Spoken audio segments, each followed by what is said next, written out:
Bismillah, walhamdulillah, wassalatu wassalamu.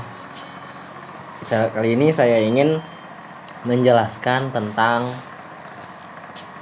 teori perkembangan karir Donald Super. Untuk melanjutkan sebelumnya dari teori Ginsberg ya. Yang pertama itu ada teori dan sejarah Donald Super. Sejarah teori Donald Super mencanangkan suatu pandangan tentang perkembangan karir yang berlingkup sangat luas, karena perkembangan jabatan itu dipandang sebagai suatu proses yang mencakup banyak faktor. Perkembangan jabatan sebagai proses yang mempengaruhi berbagai faktor kehidupan manusia. Karir merupakan aspek penting dalam perkembangan manusia selama hidup. Munandir pada tahun 1996 berpendapat bahwa istilah karir menunjukkan sifat yang berhubungan dengan perkembangan atau developmental dari pengambilan keputusan kerja, yaitu bahwa pengambilan keputusan itu suatu proses dan bahwa proses itu berlangsung sepanjang hayat. Dalam bimbingan karir terdapat beberapa teori yang mendukung konsep karir. Konsep karir ini dapat diaplikasikan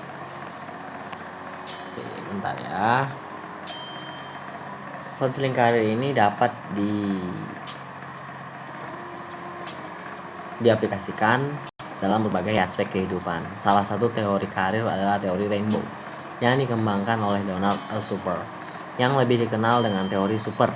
Teori super menekankan pada pemilihan karir adalah perwujudan konsep diri. Teori super mengarah kepada perkembangan minat dan konsep dirinya yang dihasilkan dari kemampuan untuk merencanakan karirnya. Perkembangan aspek psikologis dan sosioekonomis, inilah terbentuk konsep diri atau self-concept individu sebagai hasil upaya mempelajari diri sendiri dan lingkungan sekitarnya. Berkaitan dengan layanan dalam bimbingan konseling, peran konselor masih dirasa kurang dalam pelayanan karir.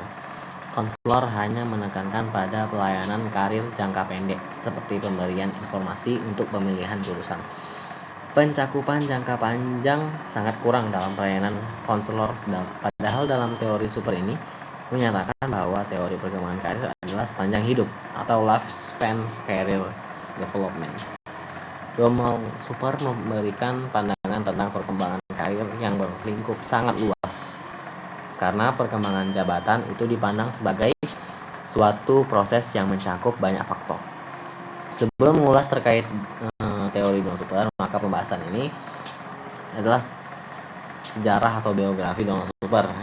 Donald Super lahir pada 10 Juli 1910, satu abad lalu ya, di Honolulu di Hawaii.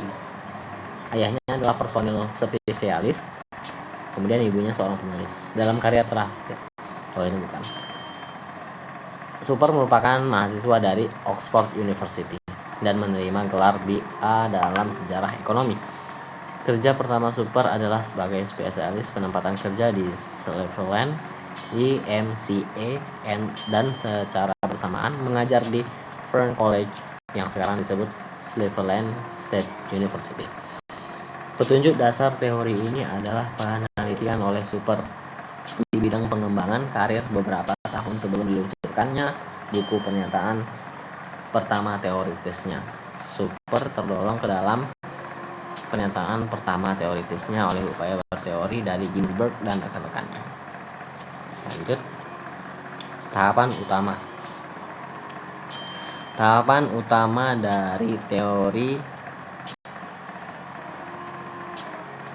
dari Donald Super ini ada 5. Pertama, tahap pertumbuhan, growth, dari bayi lah ya, baru lahir ke 14 tahun. Kemudian tahap eksplorasi itu dari 15 tahun ke 24 tahun. Kemudian ada tahap pembentukan 25 tahun 44 tahun. Kemudian tahap pemeliharaan, kemudian tahap kemunduran. Nah, 5 tahap ini dipandang sebagai acuan bagi munculnya sikap-sikap dan perilaku yang menyangkut keterlibatan dalam suatu jabatan yang tampak dalam tugas-tugas perencanaan karir.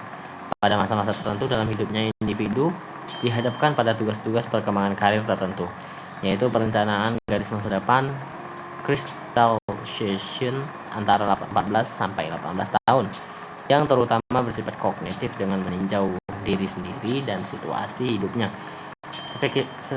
Specification antara umur 15 sampai 12 tahun yang berjadikan mengarahkan diri ke bidang jabatan tertentu dan mulai memegang jabatan itu. Establishment antara 24 sampai 35 tahun yang bercirikan membuktikan diri mampu membangku jabatan yang terpilih. Consolidation sesudah umur 35 tahun sampai pada pensiun yang bercirikan sebagai mencapai status tertentu dan memperoleh senioritas. Lanjut, kemudian ada teori super ini punya kelebihan dan kekurangan. Menurut Wickel pada tahun 2012, teori super memiliki kelebihan yaitu teori yang komprehensif dan mendapat dukungan dari hasil penelitian menggambarkan perkembangan karir sepanjang rentang hidup. Kemampuan individu untuk mewujudkan konsep diri dalam suatu bidang jabatan yang paling diinginkan, untuk mengekspresikan diri sendiri dan juga berkaitan dengan pilihan terhadap peran yang dimiliki. Sedangkan kelemahannya atau kekurangannya adalah seorang yang tidak mempunyai konsep diri yang positif akan sulit untuk mewujudkan dirinya pada suatu bidang pekerjaan bila perkembangan melalui tahap kehidupan tidak mendapat bimbingan dan arahan akan mendapatkan kesulitan bagi individu mengembangkan konsep diri dan potensi yang dimiliki. Lanjut, perkembangan teori karir Donald Super. Kerangka teori super didasarkan pada 3 bidang psikologis, yaitu pertama ada bidang psikologi diferensial. Penelitian yang berkaitan dengan psikologi diferensial telah mencapai kematangan dan telah memberikan kontribusi banyak untuk psikologi vokasional. Dalam konsep teori Donald Super merencanakan pandangan tentang perkembangan karir lingkupnya yang sangat luas. Karena perkembangan jabatan itu dipandang sebagai suatu proses yang mencakup banyak faktor. 2 prinsip dasar berikut ini dipergunakan dalam teori perkembangan pada umumnya. 1. Perkembangan karir merupakan proses seumur hidup yang terjadi pada teori periode perkembangan tertentu. Kemudian yang kedua, konsep diri terbentuk pada saat masing-masing fase kehidupan mendesakkan pengaruhnya pada perilaku manusia. Menurut Super, pilihan jabatan merupakan suatu perpaduan dari aneka faktor pada individu seperti kebutuhan, sifat kepribadian, serta kemampuan intelektual, dan banyak faktor di luar individu seperti taraf kehidupan sosial, ekonomi, keluarga, variasi tuntutan, lingkungan kebudayaan, dan kesempatan dan kelonggaran yang muncul. Teori ini mengungkapkan bahwa faktor yaitu seperti kebutuhan dan faktor lingkungan. Kemudian Donald Super mengaruh perhatian pada psikologi diferensial sebagai cabang ilmu psikolog yang memberikan pelajaran perbedaan bermakna antara individu-individu, antara lain dengan menggunakan alat-alat tes untuk memperoleh data tentang berbagai ciri kepribadian yang jelas mempunyai kaitan dengan memegang suatu jabatan, seperti kemampuan intelektual, bakat khusus, minat, dan sifat-sifat kepribadian. Oke, sampai sini penjelasan tentang teori Donald Super. Saya akhiri. Wassalamualaikum warahmatullahi wabarakatuh.